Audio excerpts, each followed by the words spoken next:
Bueno, muy buenos días a todos los panelistas que tenemos el día de hoy en nuestro encuentro Conectas y a toda la audiencia que se está empezando a conectar a este encuentro virtual que es muy relevante y es sobre cómo cubrir la problemática de feminicidios en América Latina, cuál es el rol del periodismo en todo esto. Este domingo se celebra el Día Internacional de la Mujer, que realmente es el Día Internacional de la Mujer Trabajadora y que conmemora el incendio de una fábrica textilera hace ya casi 110 años, en donde murieron 130 mujeres. Es un día de conmemoración y pues tristemente se ha vuelto un día de exigencia de nuestros derechos. Y uno de estos derechos, tristemente, es el derecho a la vida, el derecho a que no nos sigan matando en este continente. Quiero agradecer a los panelistas que aceptaron estar en esta conversación tan importante sobre el rol del periodismo que tenemos en esta problemática. Tenemos desde México a la periodista Valeria Durán. Hola, Natalia. ¿Cómo estás, Valeria? Buenos días. Tenemos también a nuestra periodista hondureña Lourdes Ramírez. Muchas gracias, muchísimas gracias a Conectas y es un gusto compartir con ustedes.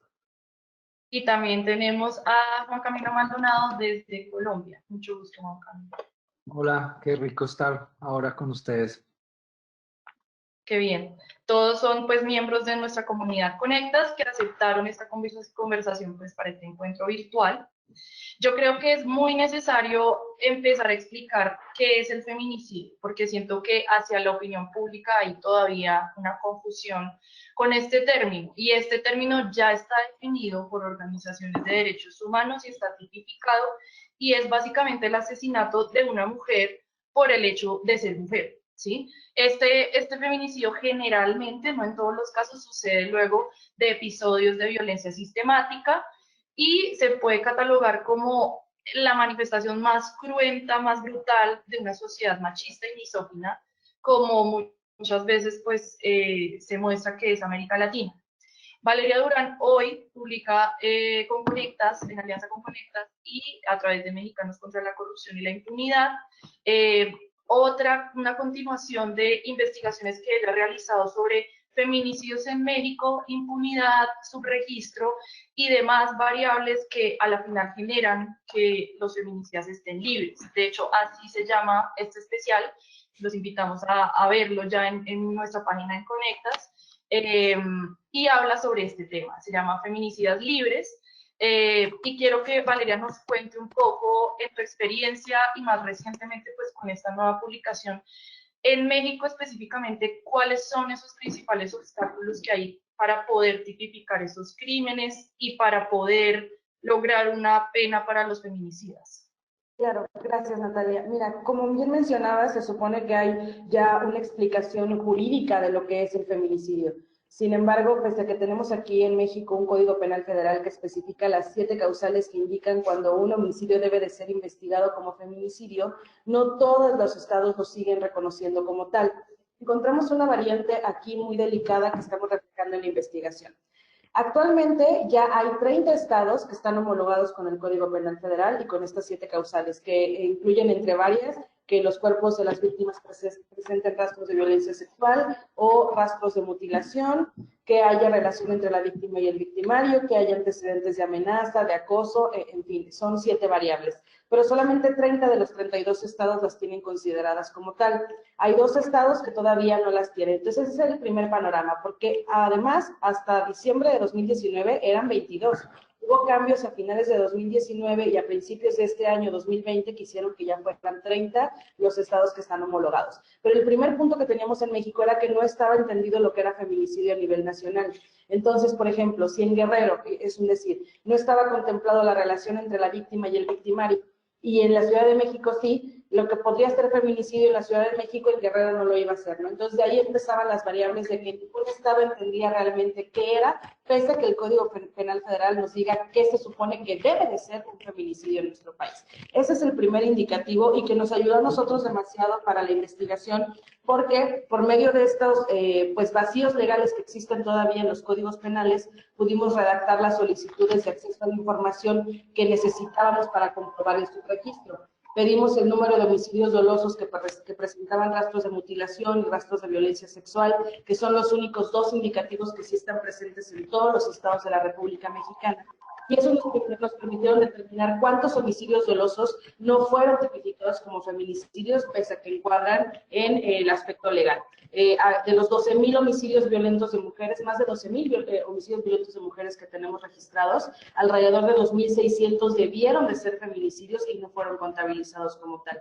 Y esto va de dos, o sea, desde que no se entiende realmente qué es feminicidio, pese a que el Código Penal Federal nos lo esté gritando, y por el otro lado, que las fiscalías se niegan a reconocer todas las causales que tienen incluso en sus códigos penales estatales y siguen ignorando homicidios que presentaban rastros de mutilación, de violencia sexual, mujeres que murieron a golpes, siguen ignorando estos casos y los siguen solamente encuadrando como homicidios dolosos. Claro, y eso es una realidad pues que se vive no solo en México, sino en toda América Latina. Antes de la siguiente pregunta, quiero recordarle a la audiencia que puede estar haciendo preguntas a través pues, de este webinar o puede hacerlo en Twitter a través de @conectaslab y también en Facebook a través de @conectaslab. Estaba hablando como de que esta es una de las grandes problemáticas del feminicidio en la región y ahí quiero dirigirme a Lourdes, que hace un tiempo publicó en Alianza Conectas su historia de feminicidios en el Triángulo Norte. Lourdes también toca en esta historia todo el tema de impunidad, todo el tema de subregistro en esta zona, que es una de las zonas más violentas con las mujeres. Yo a ella quería preguntarle, este subregistro va no solo como en los entes judiciales, sino también mencionaba Valeria como en el tema periodístico, en el tema de la misma sociedad. ¿Cuál es el miedo en este momento que las redacciones le tienen a nombrar el crimen como feminicidio? O sea, ¿siente que existe ese miedo todavía en el periodismo a hablar de feminicidio? Yo creo que no es un miedo, sino un desconocimiento, que no solo encontramos en muchos de la forma en que se aborda en los diferentes medios de comunicación, sino que también desde las mismas autoridades. Encontramos que la agencia, nosotros que estamos haciendo varias investigaciones actualmente con equipo de investigación y estamos hablando con la Agencia Técnica de Investigación Criminal, estamos hablando con Medicina Forense, con la policía, y la misma Agencia Técnica de Investigación nos dice que los jueces no entienden qué es un femicidio, qué es el feminicidio, que los jueces no entienden. Nos hemos encontrado con esa problemática. A veces los mismos fiscales que están investigando las muertes violentas de mujeres no entienden qué es el feminicidio. Entonces, esa es una de las situaciones, pero también alarma en el abordaje de los medios cuando se justifica en la escena del crimen. Es una de las cosas donde está la impunidad, comienza. Está el cuerpo de la mujer y ya se está justificando un porqué, y los medios van cayendo en eso.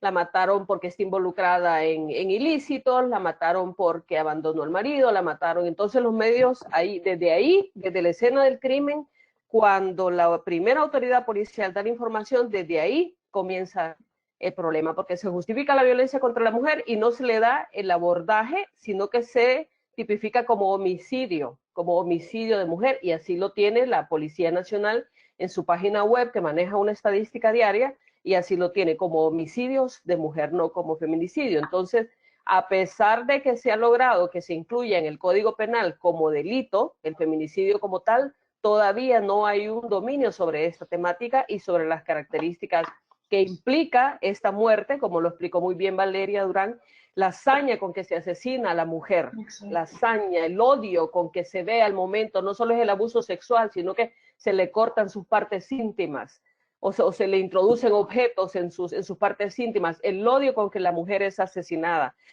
Las organizaciones de mujeres en Honduras están presionando para que se logre que desde el momento en que una mujer pierde la vida violentamente se comience a investigar como feminicidio, porque los mismos investigadores nos dicen, en el proceso perdemos pruebas que pudieron ser valiosas en nuestra investigación porque no se comenzó tipificado como feminicidio, esta muerte violenta de mujer. Ok, sí, eso es como, una vez más repito, como es una problemática que atraviesa a toda la región Y ese desconocimiento que menciona Lourdes también sucede, o sea, pasamos del tema judicial, el tema informativo, periodístico, y pasamos al tema de la sociedad. Yo ahí quiero preguntarle a Juan Camilo, que es el director periodístico de Mutante, un proyecto de periodismo pues experimental que tiene unas conversaciones muy cercanas con la audiencia y pues de una manera como diferente a las dinámicas normales de los medios. Quiero que nos cuentes un poco sobre todo estas conversaciones que han tenido sobre violencia sexual, sobre hablemos de las niñas, ¿cuál ha sido esa principal enseñanza que tuvieron sobre el cubrimiento de un tema tan sensible y también qué visión ven que tiene la sociedad sobre estos temas? A ver, pues rápidamente, si les cuento que nosotros somos un proyecto que hace, por un lado, periodismo investigativo, hacemos productos periodísticos tradicionales, reportajes, etcétera, pero luego los socializamos con la audiencia mayor a través de tácticas de conversación digital y de relacionamiento digital con las audiencias. Y desde ahí problematizamos mucho de las cosas que hallamos. Nosotros entramos, lanzamos el proyecto sin que nos lo hubiéramos como propuesto, es decir, nosotros no éramos un proyecto originalmente con enfoque de género, pero nos preguntamos por una población muy vulnerable que son las niñas en el primer momento. Y cuando estamos muy preocupados porque en Colombia las cifras de reportes de violencia sexual contra niñas no han dejado de aumentar en los últimos 5 años. Para el año en que hicimos el ejercicio, unas 15.500 niñas menores de 14 años habían llegado al Instituto de Medicina Legal a reportar casos de violencia sexual y de abuso sexual. Y era un tema que nos preocupaba cantidades, la normalización de este tema, que todos los días apareciera en los medios, en las últimas páginas, ni siquiera en primera página. Y fue desde ahí, desde esa pregunta también por la normalización del fenómeno, por el tema, digamos ya, como decía Nati, cultural, lo que nos condujo a hacer este ejercicio. Básicamente lo que hicimos fue que duramos un mes hablando de este tema, hicimos 4 investigaciones periodísticas, la primera relacionada con la prevalencia de abuso sexual en las familias, porque el 50% de las niñas violadas son violadas en el hogar por sus familiares. La segunda era la impunidad y entender por qué el 94% de los casos de violencia sexual contra niñas terminan en la impunidad. Tercero, el embarazo en niñas, la maternidad forzada. Más o menos estamos hablando de unas 6.000 niñas anuales menores de 14 años que quedan embarazadas y que por cuenta del Código Penal deben ser consideradas violadas. Y por el otro lado, los niveles de acceso al aborto que son absolutamente paupérrimos en este país, pese a que está despenalizado en las 3 causales. ¿Qué aprendimos? Hablamos con más de 90 mujeres que habían sido víctimas de violencia sexual en la infancia. Como es una conversación digital, entonces la mayoría de metodologías eran metodologías abiertas y de llamado público. Y ahí lo primero que nos llamó la atención fue el enorme silencio que hay en torno a las violencias de género y a las violencias sexuales, especialmente en la infancia. La gran mayoría de mujeres que hablaron con nosotros nunca habían hablado con nadie. Y detrás de ese silencio venían asociadas culpas, vergüenzas, manipulaciones de los agresores permanentemente. Y es todo eso para decir que, hablando de violencias sexuales no feminicidas, sino que la víctima sigue viva, creo que tenemos un reto muy grande, sobre todo además por todas esas violencias que anteceden al feminicidio, como decía Valeria. Tenemos un reto muy grande por permitirle a las víctimas y a las mujeres hablar, contar su historia, denunciar, pero al mismo tiempo el reto grande es cómo proteger ese acto de denuncia, cómo garantizar que ese acto de denuncia no se devuelve 3 veces más duro en una violencia social que las estigmatiza porque están acusando a su papá o están acusando a su hermano o al tío y toda la respetabilidad de este victimario. Segundo, cómo comunicamos sin daño, porque finalmente también ese acto de exposición, cualquier acto público de comunicación necesariamente te expone. Así te blindes por todos los lados, pues realmente también quedas de alguna manera con algún flanco débil y pues nosotros hacemos esta tarea no para lastimar más, sino para resarcir y prevenir. Entonces ahí creo que hay un dilema muy grande que no es tan fácil de resolver, pero que a nosotros en particular nos enseñó una cosa, y es que tenemos que, en este proceso como de construir al periodismo y de construir al periodismo en clave de género, hay una cosa que toca desarticular, y es esta noción de que el periodista tiene la voz y que el periodista cuenta la historia, y que en realidad la libertad de expresión se basa simplemente en que yo retraduzco lo que me dicen las otras personas. En el caso de las víctimas de violencia sexual, el aprendizaje nuestro fue que tenemos que entregarle el control del relato a las víctimas. Yo no puedo tratar a una víctima de la misma manera que trato al presidente de la República, a quien no le facilito una entrevista antes de publicar porque no quiero que me modifique. Como que en el caso de la violencia sexual me cambia completamente el código. Realmente yo tengo que construir el relato con la víctima. Y por último, para nosotros fue una experiencia también muy dolorosa y psicológicamente muy fuerte, especialmente para el equipo de mujeres, que Mutante es mayoritariamente femenino. Y ahí también creo que hay que seguir hablando mucho de cómo reducimos el daño en los mismos equipos periodísticos cuando trabajamos estos temas tan duros psicológicamente. Claro, claro que sí. Sí, esa es una pregunta pues que se hará más adelante, sobre todo esas estrategias de contención y, pues hablándolo desde una lectura feminista pues de cuidado, ¿no? O sea, de cuidado y de autocuidado en las redacciones, sobre todo con las mujeres que están cubriendo estos temas. La escritora y la antropóloga Rita Segato, feminista, dice que el feminicidio pues, es un espectáculo de poder y que por eso también se debe a esto toda la hazaña que mencionaba Lourdes, pero que también luego el crimen mediáticamente se vuelve un espectáculo que expone ese poder, ¿sí? Y eso sucede muchísimas veces en las redacciones y pues en las redacciones de la región sucede un montón. Ahorita pues la coyuntura que nos atraviesa es todo el tema de Fátima y es todo el tema pues, de los últimos asesinatos que ha habido en México y el cubrimiento que se dio y toda la respuesta que tuvo todo el cubrimiento de tabloides, sobre todo sobre el asesinato de Ingrid Escamilla, en donde se expusieron las imágenes de su feminicidio, tuvo una respuesta pues, por parte de la sociedad liderada por movimientos feministas muy fuerte. Y pues eso obviamente nos vuelve muchísimo más pertinente esta conversación. Yo quería preguntarle a Lourdes qué prácticas actuales se presentan en este momento en las redacciones que para usted estén revictimizando a las mujeres víctimas de feminicidio. O sea, ¿qué identifica usted que diga esto realmente revictimiza un montón a las mujeres de la región? Sí, primero centrarse en la víctima, en hablar de la víctima y no hablar del victimario. En la escena del crimen, como les decía, quedarse con esa versión inicial de la policía. Como siempre lo he dicho, el cuerpo todavía no se ha enfriado y ya la policía dice la matan porque está involucrada en narcomenudeo, la matan porque está involucrada en pandillas. O el medio publica, la deja porque la mata porque le dijo que lo iba a abandonar, o la mata porque no la encontró cuando llegó a la casa. Entonces es una justificación repetida de que hay un por qué la mujer ha sido asesinada.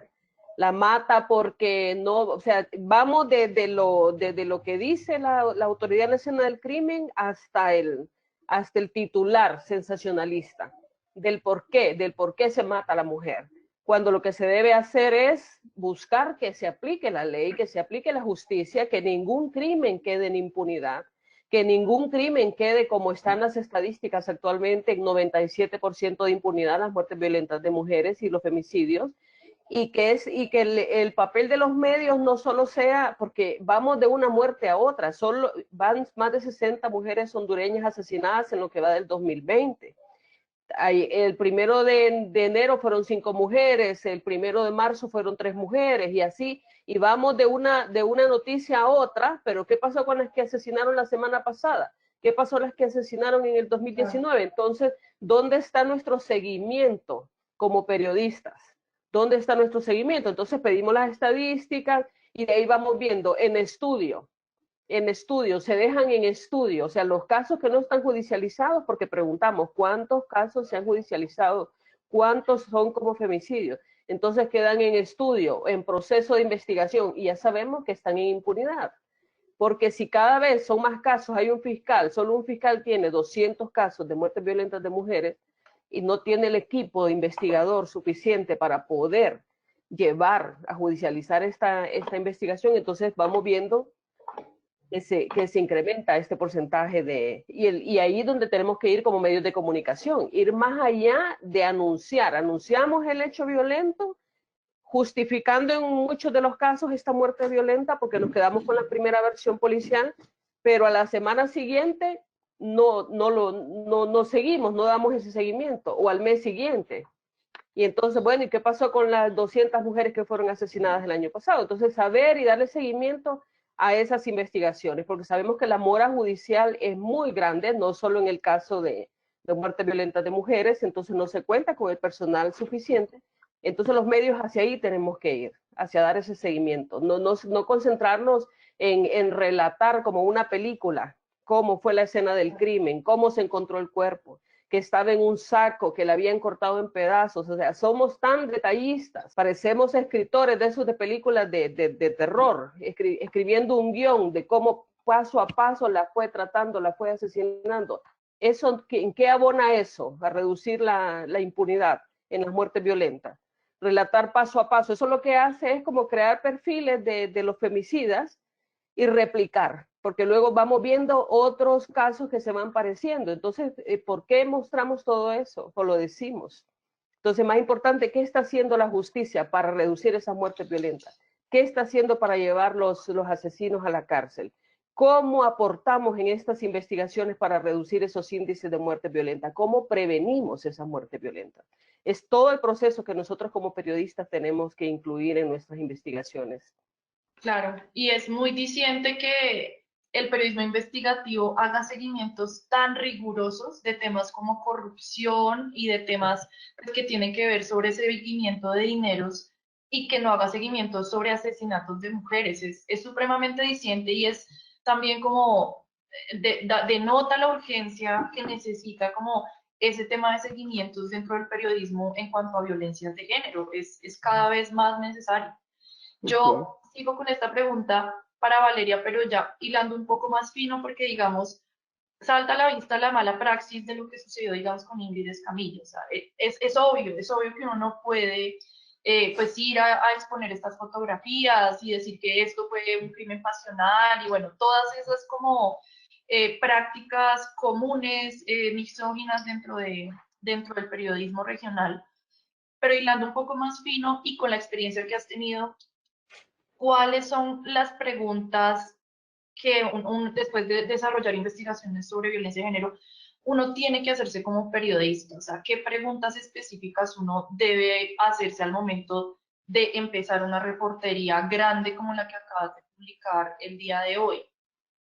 Bueno, primero que nada, lo que yo siempre he comentado cuando me hacen esta pregunta es que tenemos que repensar ¿qué podemos contar diferente, no? ¿Qué hace que nuestra historia de entrada, cuando alguien la vea, no diga, ah, es otra historia más de feminicidio, que caiga justamente en lo que Lourdes comentaba, de que digan, ah, es otro caso donde están diciendo cómo la mataron y cómo la revictimizan porque tenía una relación con su pareja, porque traía falda, etcétera, etcétera, ¿no? Entonces, es empezar a estudiar primero qué vamos a aportar nosotros. Desde el periodismo de investigación, creo que esa es una pregunta clara que nos hacemos en todos los temas, ¿no? ¿Qué vamos a aportar? ¿Qué va a ser lo nuevo que vamos a contar? No solamente se trata de revolcar la historia, sino qué realmente estamos aportando, ¿no? Entonces, por ejemplo, tanto en el caso del reportaje que sacamos en 2017 y este que ahora habla de cómo se caen los casos por feminicidio al momento de llevarlos a juicio, fue preguntarnos qué nos faltaba por aportar. Cuando empezamos esta investigación, lo primero que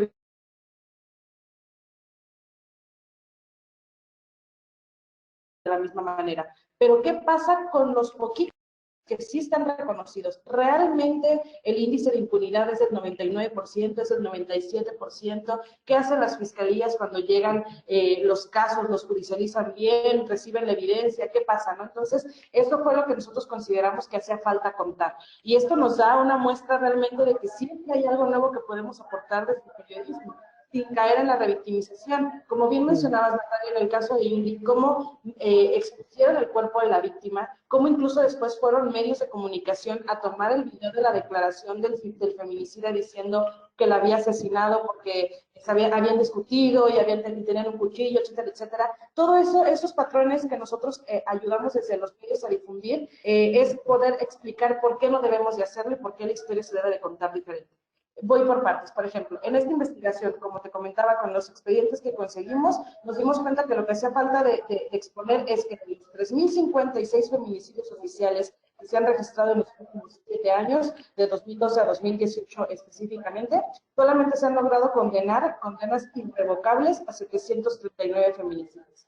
Y 105 más se han declarado absueltos. En el proceso se han detenido alrededor de 1.700 sospechosos, pero insisto, solamente 739 de este universo de 3.056 logran ser condenados. Esto sin contar los más de 12.000 asesinatos violentos de mujeres. Ahora, cuando vemos las causas por las cuales se caen estos casos, es justamente porque exponen las declaraciones, porque no se toman las evidencias, y entonces cuando tú te das cuenta lo que estamos haciendo mal desde el periodismo o el diarismo, por decirlo de alguna manera, con tal de traer la información que nosotros consideremos que va a hacer que más lectores nos vean, y se cae en el morbo, y se cae en la victimización, insisto, es decir, bueno, si expongo el cuerpo de la víctima, van a comprar mi periódico. Si traigo el video en redes sociales del tipo ensangrentado después de que asesinó a la mujer, todo el mundo me va a dar retweet. No, ¿por qué? Porque nosotros estamos abonando a que después crezca este índice de impunidad. Porque al nosotros exponer estos videos, ¿qué va a pasar? Que después el feminicida, por ejemplo, en el caso de Ingrid, puede decir, oye, a mí me golpearon, a mí me obligaron en esa patrulla a declarar lo que dicen que hice, y entonces el abogado de la defensa puede decir, es cierto, vamos a argumentar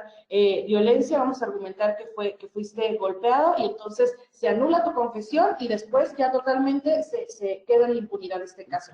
Justamente es una de las historias que tenemos en el reportaje que acabamos de publicar. Hay justamente una historia del estado de Puebla en específico, donde el feminicida detalla totalmente cómo fue la narración del asesinato, pero las autoridades lo detienen por un periodo más extenso del que debería ser considerado por la ley. Y cuando se toma, en una parte no hay un abogado presente cuando se está tomando la declaración, se difunde la información y entonces la defensa después dice, no, lo obligaron, que es lo que yo tengo miedo que pueda pasar, como en el caso que pueda pasar con Ingrid después, y se anula la declaración del feminicida y después es declarado absuelto, ¿no? Entonces, este tipo de detalles, analizarlos desde el periodismo de investigación, nos ayudan a saber qué hace falta por contar.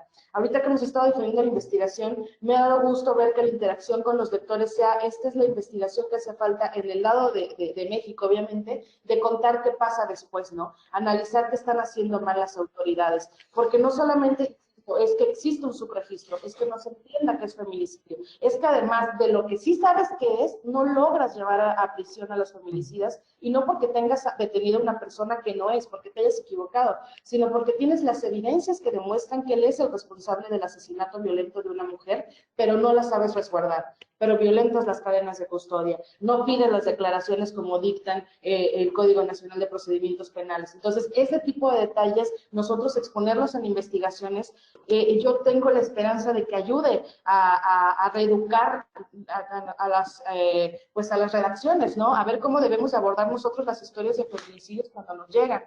Juan Camilo decía algo muy importante, no podemos redactar las historias de las víctimas como redactamos cuando hablamos con un político, con un empresario.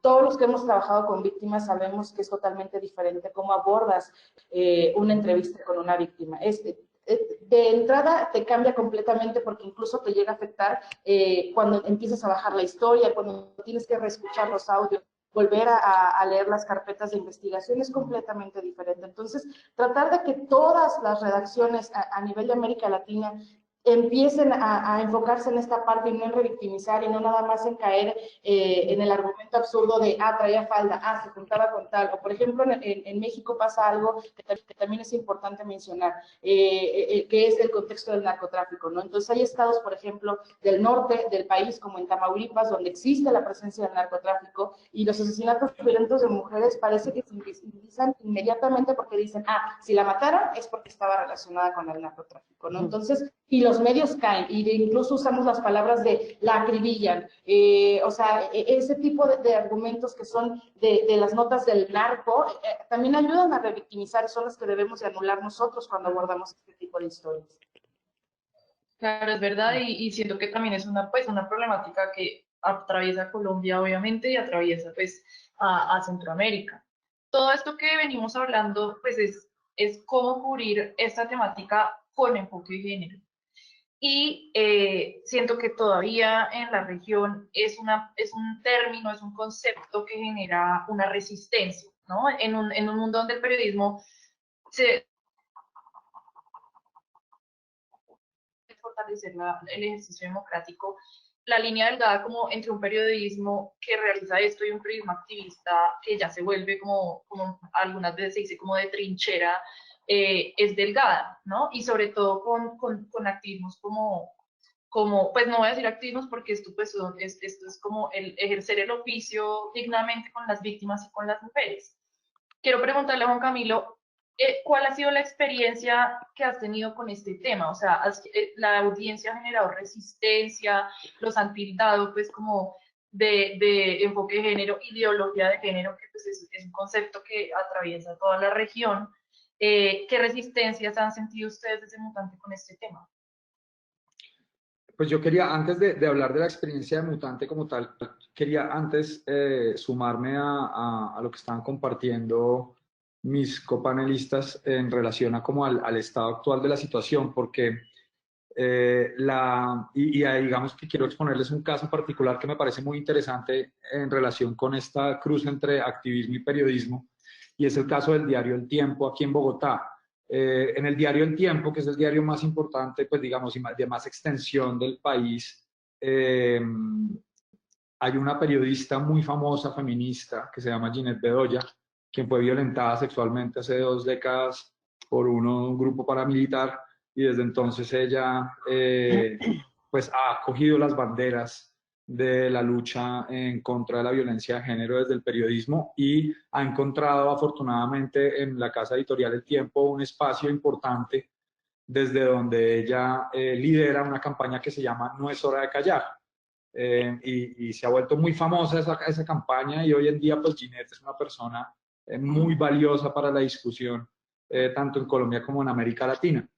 El semestre pasado, con 2 estudiantes de la Universidad Javeriana, digamos, ni siquiera con 2 estudiantes, 2 estudiantes de la Universidad Javeriana se acercaron a mí y me pidieron que les dirigiera una tesis de grado en las que ellas querían analizar cómo el periódico El Tiempo estaba cubriendo los feminicidios en Colombia.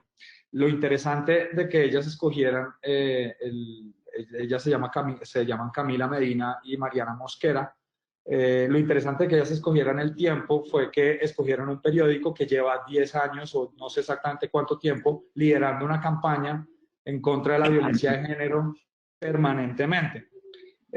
Lo que se encontraron ellas a mí me pareció absolutamente sorprendente, porque si bien El Tiempo está permanentemente publicando los artículos de Ginette y los artículos de la campaña de Ginette, cuando ellas cogieron una muestra considerable de artículos a lo largo de 2 años y empezaron a hacerle un análisis a todas las notas relacionadas con violencia de género, lo que se encontraron, les voy a botar un par de daticos, pero se encontraron con que el 70% de los artículos no utilizan los términos adecuados para hablar de violencia contra las mujeres.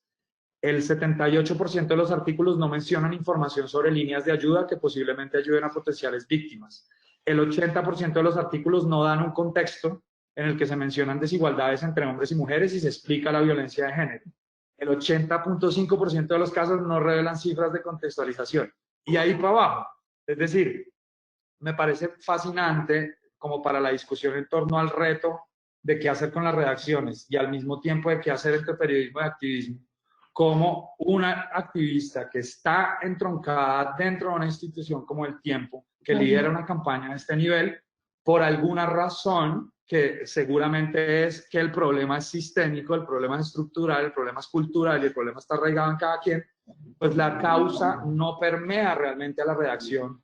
Y lo que termina pasando en el resto de periodistas, pues es que no se tiene el marco. Esto simplemente para decir que, y eso lo enlazo con la otra pregunta de Nati, que realmente aquí estamos enfrentando un reto colectivo de cambio cultural a todos los niveles, empezando por nosotros mismos y nosotros mismas, y que ese cambio cultural en realidad no se tiene que dar uno a uno, periodista a periodista, reportera a reportera, cada uno dentro de sus medios, cada uno dentro de sus espacios. A mí la discusión entre activismo y periodismo no me trasnocha mucho porque realmente creo que no concibo otro tipo de periodismo distinto al periodismo que defiende la justicia, que defiende un mundo justo y que denuncia las condiciones en las que esas injusticias se generan. Yo no veo qué otro tipo de periodismo pueda existir. Y eso no quiere decir que el periodismo deje de ser objetivo, es decir, que se ciña a la realidad, que sea un periodismo justo, es decir, que igual le dé un lugar a cada quien, que no necesariamente tiene que ser una neutralidad o una falsa neutralidad. Pero al mismo tiempo creo que como periodistas y como comunicadores, este reto del que estaban hablando Lourdes y Valeria no lo vamos a resolver solos, no los vamos a resolver de a un taller. Esto es un ejercicio de conversación masiva, colectiva, permanente, que tiene que involucrar a las audiencias. Y en esa medida me parece, por ejemplo, muy interesante el ejercicio que está haciendo ahora Nati con un colectivo por ahí, ninja, que tienen en Twitter, en el que le están haciendo control al periodismo machista en los medios. De tal manera que sí, pues es un ejercicio colectivo, es un ejercicio de muchos niveles y que en el caso nuestro no hay dilema.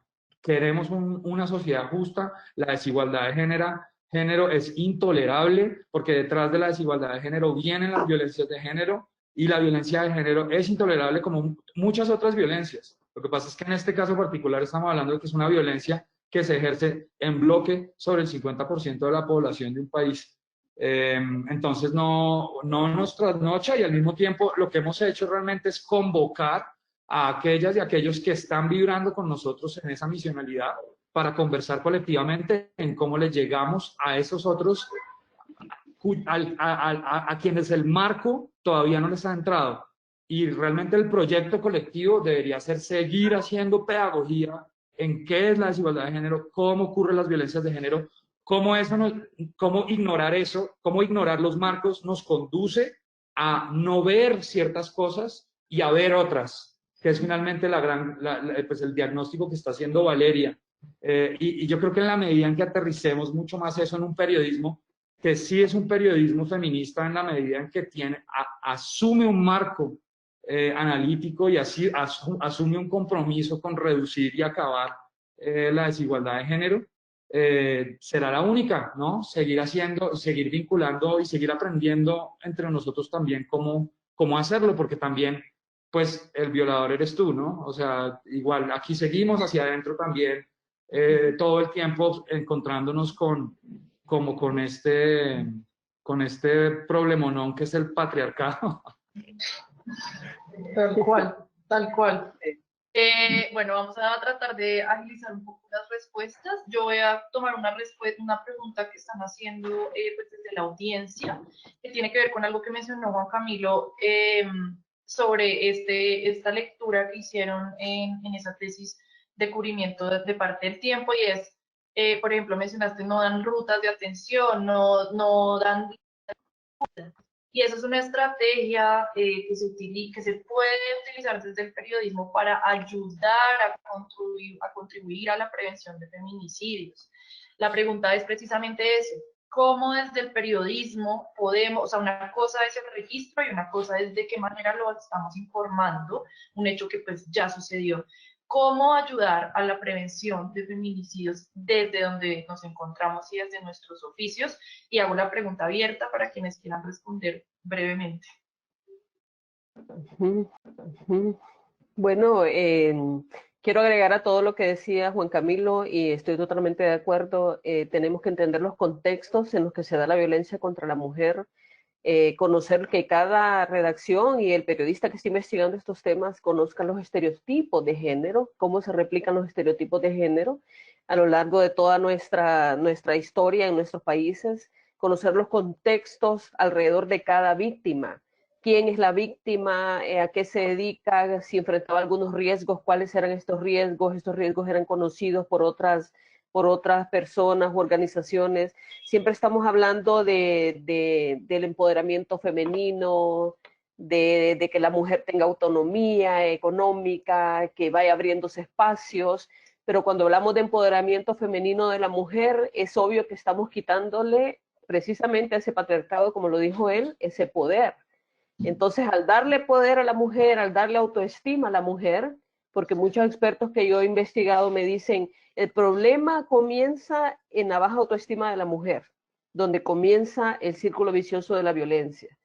Y hablaba con varios expertos y me decían, no podemos enseñarle, no podemos pretender que la mujer se defienda si no es una experta en defensa personal, porque lo que va a hacer tratando de defenderse es agilizar que la maten.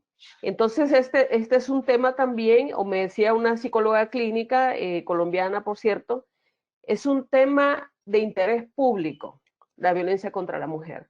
O sea, eso de los trapos sucios se lavan en casa, dejarlo en el pasado, y una mujer que esté sufriendo violencia, identificar esas señales, cómo toda una ciudadanía tiene que estar activa, cómo en las mismas salas de redacción se da violencia contra las mujeres, y hay desigualdad de género, hay acoso, hay una total desigualdad en las mismas redacciones. Entonces es un tema complejo, pero es un tema de interés público. Entonces tenemos que empezar a ver la violencia contra la mujer como un tema de interés público, no como un tema de que, a ella la mataron. No, porque también puedo ser yo, o puede ser mi hija, o puede ser mi vecina, o puede ser mi hermana. O sea, algo que vemos en el periódico, que lo vemos a través de los medios de comunicación, los medios tenemos que enviar ese mensaje a toda la ciudadanía en general. El tema de violencia contra la mujer es un tema que nos atañe a todos, no solo a la víctima, sino que es a toda una sociedad. Porque ayer fueron 3 mujeres, hoy van a ser 2, mañana probablemente sean 2, otras 3 o sea 1. Pero es algo que no para, no se detiene. Entonces, hacer un análisis, ir más allá. ¿Qué hace cada ciudadano? ¿Qué hacen las personas dentro de su propia familia? ¿Qué hacen las empresas? Hablamos de objetivos de desarrollo, está el tema de violencia contra la mujer. Entonces es un tema amplio que no solo atañe a las víctimas y a los familiares de las víctimas, sino que es entender eso, que es una problemática social que nos afecta a todos en general. Entonces, en la medida en que podamos llevar esos mensajes, no al momento solo de ver el cuerpo de la víctima, sino que lograr que se judicialice suponiendo que lo que dice la policía, que está involucrada, que lo demuestren, que lo investiguen y que lo demuestren. Pero entonces, ¿qué hacemos en las redacciones? No solo contar los muertos, empezar a hablar de esos estereotipos de género, porque comienza la violencia desde las primeras edades, desde los niños, en los kinderes, el Ministerio de Educación, revisar cómo están los planes de estudio, cómo están esos libros escolares que se utilizan en la educación entre los niños y las niñas. Entonces es un tema para, si queremos nosotros dentro de 10 años tener cifras inferiores a las que tenemos actualmente, entonces tenemos que trabajar de forma colectiva, no solo los medios de comunicación, sino que es todo un aparato estatal. El discurso de las organizaciones de mujeres también, no solo es hablar, sí, hay impunidad, pero bueno, entonces vamos más allá de hablar de impunidad. Vamos a hablar de, bueno, señores, ¿cuántos casos de los del año pasado se han resuelto? Señor, y hay mesas de diálogos, pero en las mesas, pero como que no se avanza, como que esas mesas que se organizan solo es para que se calme, para que el discurso calme un poco y se haga creer que se está trabajando de forma conjunta, o para que con las mismas organizaciones de mujeres se puedan validar las cifras. Entonces es un tema bien complejo, pero que tiene que ir más allá de contar los muertos, de entender por qué se da la violencia, de esos estereotipos de género, de cómo ha evolucionado el papel de la mujer en la sociedad, cómo ha afectado en su contexto personal y familiar. Bueno, yo quiero que avancemos un poco porque me interesa que hablemos de un tema y es como la respuesta que ustedes han encontrado en sus experiencias con las autoridades, ¿sí? O sea, ¿cuál es el rol de las autoridades en todo esto y qué veeduría se le está haciendo desde el periodismo a la manera en la que se está respondiendo a este tema? Hay algo muy interesante, Valeria, que tú mencionas en esta nueva publicación de Feminicidas Libres y tiene que ver con la presión política que existe alrededor de la tipificación del feminicidio en México, que a mí me parece pues un riesgo grandísimo la sola propuesta que se hace desde un alto mando del gobierno y quiero que nos cuentes un poquito de eso y que nos cuentes si eso es un riesgo real o cómo lo ves, pues. A principios justo de febrero de este año hubo una declaración que fue pues muy alarmante desde el gobierno federal. El fiscal general de la República propuso que en lugar de tener tipificado el feminicidio como delito, lo pusieran como agravante de un homicidio doloso. ¿Por qué? Era lo más impactante. El argumento del por qué quitar el feminicidio del Código Penal Federal y de los estatales, obviamente, y cambiarlo por solamente un agravante, era para facilitar que las autoridades pudieran acreditar y sentenciar a los asesinos de mujeres. ¿Qué pasa? Dos cosas. Esto sería una propuesta, y fue una propuesta totalmente alarmante y recibida de una manera pues muy fuerte por los mexicanos, porque de entrada esto ya sucede. Cuando no logran a las autoridades acreditar un feminicidio, en automático se sigue investigando como homicidio porque no logran acreditar el asesinato por contexto de género. Pero lo que argumentaba Gers Manero, que es el fiscal general, era que no lo hace porque las autoridades no pueden acreditarlo. Realmente si no pueden acreditarlo es porque no existe una capacitación adecuada de lo que es el feminicidio y de lo que es la violencia de género, lo que involucra la violencia de género al momento de asesinar a una mujer. Si nosotros solamente registráramos los homicidios dolosos de víctimas femeninas, en automático estamos anulando toda la violencia que sufrieron estas mujeres antes de ser asesinadas.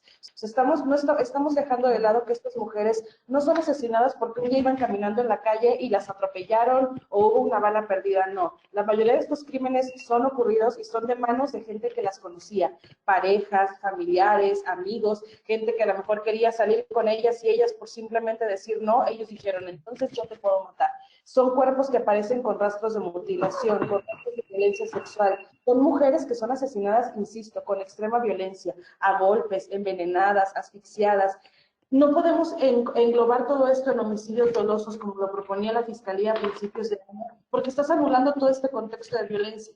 En redes siempre hay una discusión aquí en el país cuando empezamos a hablar de feminicidios que dicen, oye, pero a los hombres también los matan, pero hay más hombres asesinados que mujeres. Ok, es cierto, hay más hombres asesinados que mujeres, pero el contexto de violencia bajo el cual se asesina a una mujer y se asesina a un hombre es completamente diferente. En los casos de asesinatos de hombres no están apareciendo diariamente 10 hombres asesinados por sus parejas o que fueron violados o mutilados por personas que conocían solamente porque no quisieron salir con ellos, solamente porque se les antojó que podían matarlos. En el caso de las mujeres es lo que ocurre. Hay diariamente 10 mujeres asesinadas en el país y generalmente son asesinatos que ocurren por personas que las conocían. Son mujeres, insisto, que presentan rastros de violencia sexual, que presentan mutilación, que son indicativos claros de que existe un odio, de que existe un poder. También existe esto de que se vuelve como una competencia, ¿no? Ya hasta parece que entre más notas y casos salen de feminicidio, es más una competencia de ver quién es el más sanguinario a la próxima y quién mata con más gravedad, ¿no? Entonces, tratar de anular todo esto solamente porque la Fiscalía o los ministerios públicos no logran tipificar los crímenes como deberían de hacerlo, pues borras de inmediato todo este contexto de violencia machista que existe en el país. Afortunadamente, en una semana después de esa primera declaración, el presidente hace conferencias matutinas de lunes a viernes y declaró que no iban a votar el feminicidio del Código Penal Federal ni de los estatales y que ya no lo iban a poner como agravante. Pero la Fiscalía volvió a mandar un comunicado donde decía que, pues bueno, era para facilitar y para como ayudar a que hubiera menos impunidad en los delitos de mujeres. Eso también sería incorrecto. ¿Por qué? Porque no es que al momento de no tipificar como feminicidio y tipificar como homicidio, vaya a haber una mayor resolución en los asesinatos violentos de mujeres. No, porque si la impunidad de los feminicidios es del 97%, o en los asesinatos violentos de mujeres es del 97%, en homicidios es del 99%. Entonces, ni siquiera el cambiarlos de feminicidio a homicidio garantizaría que realmente estos asesinos de mujeres terminen tras las rejas. O sea, esa no es la solución. La solución adecuada, que fue la que pidieron tanto expertos en el tema, de organizaciones o periodistas que hemos abordado estas historias desde años atrás y que hemos estudiado el fenómeno del feminicidio en el país, fue que realmente aquí la responsabilidad es de las autoridades mexicanas. Ellos deberían de buscar cómo lograr tipificar adecuadamente y cómo lograr sentenciar, pero no solamente encontrar como una bolsita o un agujero donde puedas salirte y decir, ay, es que no logro tipificar el feminicidio, es que me es muy difícil tipificar que existió contexto de violencia machista, entonces por eso mejor lo hago como homicidio. No debería de ser tan difícil, ¿por qué? Porque incluso hay leyes, por ejemplo, hay un código médico que dice que cuando una mujer va a pedir ayuda porque está golpeada, los médicos deberían de estar obligados a anunciar a las autoridades que esta mujer posiblemente fue agredida por su pareja o agredida en un contexto de violencia intrafamiliar, ¿no? Entonces, cuando las mujeres van y denuncian incluso ante las autoridades que sufrieron violencia en su hogar, las autoridades que hacen por este contexto machista dicen, no, pues no se te notan mucho los golpes, entonces mejor ven después cuando ya estés más sangrada. O, ay, a lo mejor hiciste algo y por eso te pegó. Y tenemos autoridades que a lo mejor violentan a sus parejas, violentan a sus hijas, violentan a sus amigas, violentan a las mujeres de su contexto, que cuando una mujer va y denuncia violencia machista, dicen, ay, pues no, si yo lo mismo, porque eso va a ser algo por lo cual yo te levante una carpeta de investigación. Entonces, al momento de anular todas estas denuncias previas de violencia de género, cuando tienes un cuerpo de una víctima y no analizas cómo fue encontrado el cadáver, no tomas evidencias de rastros de violación, cuando no tomas en cuenta las declaraciones de los familiares que dicen, no, pues una expareja la acosaba durante un año antes de que la mataran, pues claro que no vas a lograr acreditar el delito del feminicidio, pero porque estás ignorando todas las pruebas que te estuvieron tocando desde meses antes, diciéndote, hey, alerta. Porque hay que tomar en cuenta que lo que dice el Código Penal Federal es que incluso con el violentómetro, que es el que maneja el Instituto Politécnico Nacional aquí en el país, el feminicidio es lo último en el termómetro de la escala de violencia contra la mujer. Para llegar a un feminicidio, antes hubo una escala de violencia machista que se estuvo presentando en la mayoría de los casos. Fueron mujeres que fueron acosadas, fueron mujeres que fueron violentadas en sus lugares de trabajo, en sus lugares, en su familia, en sus círculos cercanos, ¿no? Entonces, si tienes ahí estos poquitos rojos, incluso códigos o leyes que te dicen, hey, hay que tener cuidado, hay que tener un registro, hay que tener un antecedente, pues si se hiciera adecuadamente, no tendría por qué ser imposible acreditar el contexto de violencia al momento de investigar un feminicidio. Debería de ser sencillo si las autoridades hicieran su trabajo. Entonces, por eso fue muy alarmante lo que comentabas, Natalia, de las declaraciones que hubo por parte del gobierno federal de tratar de invisibilizar el feminicidio. Incluso hubo abogados que decían, no, pues es que tienen razón las autoridades, es dificilísimo lograr acreditar un feminicidio. Y ahí fue cuando nos tocó a los especialistas desde el periodismo y principalmente a los académicos, a los que han estudiado los temas, a los activistas, decir, oye, no es el problema de las víctimas, no es el problema de que hay una víctima no supo cómo gritarte que la mataron porque es mujer. El problema es de las autoridades que tienen las herramientas para hacerlo, pero realmente por falta de ganas, porque eso es lo que vimos incluso con los documentos que estamos revelando en el reportaje, no logran acreditarlo. Entonces, es sumamente importante lo que se vivió a principios de año en el país, el tratar de invisibilizar este contexto de violencia, el que realmente se sigan registrando 10 asesinatos diariamente de mujeres en nuestro país y tratar de borrarlo solamente porque la autoridad no puede hacer su trabajo porque le es difícil, pues debería de ser el problema de ellos, no tratar de invisibilizar a las mujeres. Ok, ok, sí, es pues como es muy complejo todo ese entramado, que una vez más digo, esto es un ejemplo pues de lo que también sucede en toda la región. Quiero preguntarle muy brevemente a Lourdes porque ya estamos pues como en los últimos minutos. Lourdes en su historia habla de que apenas el 20% de estos feminicidios en el Triángulo Norte han sido castigados. Hay una impunidad, niveles de impunidad demasiado altos. y quiero que nos cuentes, Lourdes, pues cuáles fueron como las respuestas de las autoridades a esas denuncias. Bueno, cuando se realizó la muerte violenta de mujeres en el Triángulo Norte, era ese 20% al que te refieres, era el que había logrado llevarse a juicio.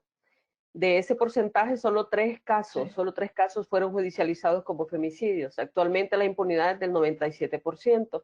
La respuesta que hemos tenido actualmente estamos haciendo una tercera investigación, que es una auditoría social a la Unidad de Investigación de Muertes Violentas de Mujeres y Femicidios, que fue creada en el 2016, gracias al esfuerzo de las organizaciones de mujeres. Lograron que un grupo de diputadas del Congreso Nacional se aprobara esta unidad de seguimiento que está dentro del Ministerio Público y que cuenta con un presupuesto asignado para que pueda darse una investigación específica a estos casos. Lamentablemente, del 2016 al 2020 no ha tenido muchos resultados esta unidad de investigación. Sin embargo, creo que es un punto de partida para reducir la impunidad. Esperamos que ya, para que esa unidad también funcione, también se aprobó una comisión interinstitucional que le dé seguimiento a esta unidad, que está integrada por varias organizaciones e instituciones operadoras de justicia. Hasta este año pasado se creó el reglamento, entonces va como que muy lento, pero esperamos que con tanto la unidad de investigación dentro del Ministerio Público como esta comisión de seguimiento puedan lograr disminuir esta impunidad. Pero con respecto a estas operadores de justicia, vemos, por ejemplo, desde que del sector medicina forense nos dicen, no se trata solo de tener un equipo, se necesitan especialistas. Medicina forense no cuenta con los especialistas, patólogos, antropólogos forenses, psiquiatras forenses, un montón de especialidades que se necesitan. También por la parte de la policía nos dicen, el problema que tenemos es que los familiares de las víctimas no colaboran en las investigaciones, no nos quieren dar información, porque hay temor, hay miedo, porque tenemos algunos casos que se mencionan en la investigación anterior de unos familiares de una víctima que desde la misma policía les dijeron, dejen eso así, de todos modos no van a lograr revivirla y la vida de ustedes puede correr más riesgo. Entonces, desde la misma policía les dijeron que no siguieran investigando a los familiares. Entonces, hay un temor a la denuncia, que la denuncia a tiempo puede prevenir un asesinato, pero además de eso hay temor de colaborar con las autoridades en estas investigaciones. Eso, por otra parte. Y el Ministerio Público no tiene personal suficiente. Le han dado más presupuesto, pero todavía esta unidad de investigación solo cuenta con 8 personas, no tienen ni siquiera un vehículo asignado especialmente, tienen que pedírselo a las otras áreas cuando tienen que ir a un levantamiento de un femicidio. Entonces hay un montón de falencias que obviamente tienen que ser resueltas para poder contribuir en este proceso investigativo y articular esfuerzos, como nos dice personal de la Agencia Técnica de Investigación. 2 años investigando un femicidio y al momento de que el juez tiene que decidir, la decisión final del juez dice que no es femicidio, pero no entienden ellos en qué fue lo que pasó. Entonces ellos quieren tener estos estudios de caso en rueda entre las diferentes instituciones y ese es uno de los aspectos que se quiere proponer en parte de las conclusiones de esta investigación que se está haciendo, que puedan evaluar entre todos por qué el caso no fue judicializado como femicidio, como feminicidio. Ok, pues bueno, ya se nos acaba el tiempo. Yo quiero hacer una última pregunta que me parece súper importante, pero les voy a pedir que me respondan en 1 minuto cada uno. Y comienzo con Juan Camilo y es, el feminicidio, por todo lo que hemos hablado, es primero un crimen pues atroz, pero es un crimen que se vuelve paisaje por la cantidad de feminicidios que se presentan a diario en la región. Y es un crimen que se empieza a presentar como paisaje en los entes judiciales, en las autoridades, pues como en la misma organización del Estado y pues en el periodismo. O sea, el cubrimiento de periodismo se empieza a volverse un paisaje y sobre todo en una región pues que sufre muchas violencias en diferentes países, pues la violencia se vuelve paisaje tristemente. me interesa preguntarles cómo podemos hacer desde el periodismo que el feminicidio, la hazaña, todo lo que acabamos de hablar en esto, no se vuelva paisaje. O sea, cómo podemos visibilizar y apuntar y señalar y cuestionar constantemente esta problemática en la región. Y ojalá me respondan brevemente. Comienzo con Juan Camilo. Yo te regalo 40 segundos. Mi propuesta es que hagamos una campaña seria porque todos los medios abran una línea editorial de violencia de género, que llamen a la violencia de género incluso como una sección, sí que se abran secciones en los medios que se llame violencia de género y que se cubra sistemáticamente la violencia de género y que se explique desde los marcos analíticos de la violencia de género. Y eventualmente sería ideal que hubiera editoras de género que acompañaran ese proceso. Pero yo creo que solo con que pudiéramos conseguir que así como están los judiciales, los políticos, los deportistas, los deportivos, los económicos, que hubiera los dedicados a la violencia de género, un reportero experto en violencia de género, que cada vez que publica diga violencia de género, punto. Ese es mi aporte. Ok.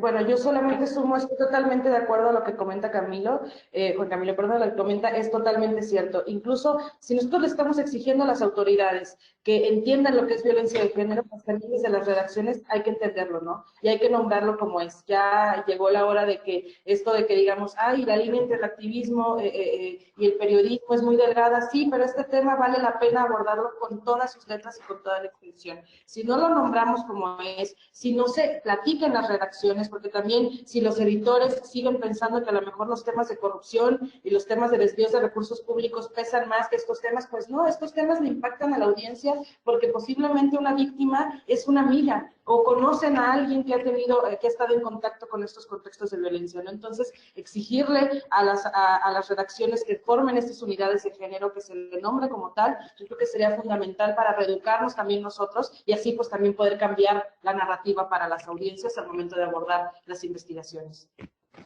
Sí, y sumado a todo lo que dijeron mis compañeros, hay muchos manuales de redacción con enfoque de género para comenzar a redactar no solo en los casos de violencia contra la mujer, sino que en todo lo que redactamos, comenzar a utilizar esos manuales, que Conectas también ha publicado algunos, y tratar de que en nuestras redacciones también tener ese enfoque de género, el respeto entre los colegas también, que se está dando muchas denuncias sobre este tema, y capacitarse, ¿verdad? Yo creo que nunca dejamos de aprender. Estamos aprendiendo tecnología, pero también tenemos que aprender a estudiar más alrededor de cada problemática social, estudiar la historia de la violencia contra la mujer, dónde comenzó, por qué se conmemora el 8 de marzo, ¿verdad? Que tú hiciste una muy buena introducción.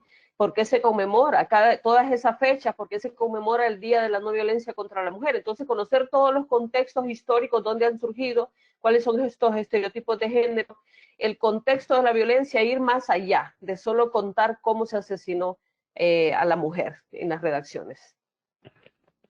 Ok, pues bueno, quiero agradecerles un montón, no solo pues por haber aceptado esta invitación para hablar de un tema tan pertinente, sino por las labores que hacen desde sus redacciones, desde sus proyectos, desde lo que escriben y lo que publican, a visibilizar los feminicidios, a visibilizar la violencia de género, que pues es algo supremamente importante y que necesitamos urgentemente el enfoque de género en las redacciones, como dice Juan Camilo, está empezando a pasar en países como Argentina, por ejemplo, que está empezando a tener editoras de género, y ojalá esta práctica pues se haga, se esparza por todo el continente porque pues lo necesitamos urgente.